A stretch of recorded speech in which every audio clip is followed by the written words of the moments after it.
One of my favorite hymns is a hymn called The Love of God. It was written by Frederick Lehman over 100 years ago in 1917. There's some confusion about exactly where the lyrics came from, but it seems pretty clear that one of the verses was taken from an old poem, and that Lehman, along with his daughter, kind of built the song around that old poem, adding a couple of more verses and a chorus to that.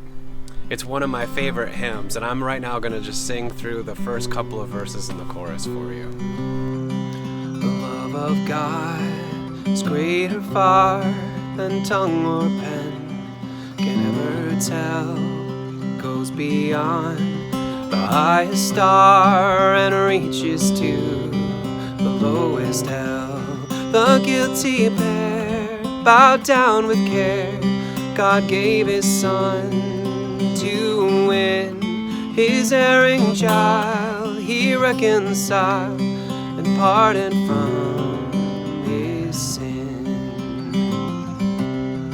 Oh, love of God, how rich and pure, how measureless and strong, it shall forevermore endure the saints and angels' song.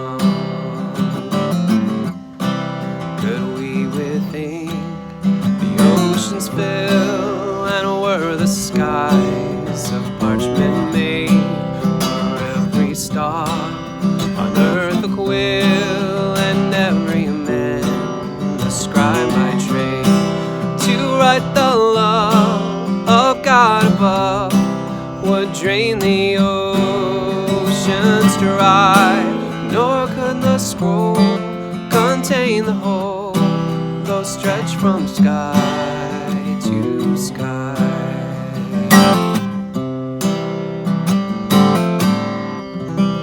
A lot of times we don't really think about the lyrics of the songs that we're singing in church. They just kind of wash right over us.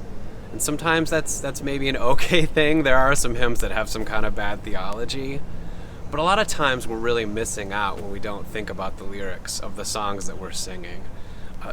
They flow out of not only the theology of the hymn writer, but their life experience and the profound emotions that they're experiencing when they're writing these songs. These songs can be really beautiful and profound.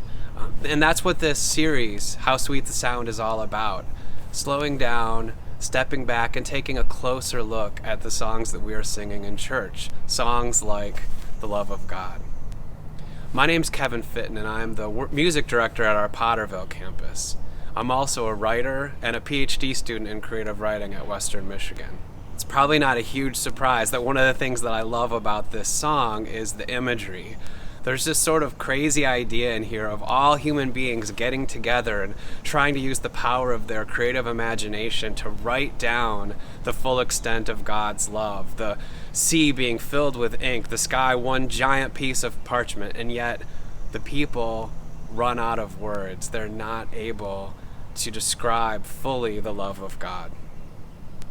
I want to ask you to engage in this discussion question today. If you could fill a pool with something, just for fun, what would it be?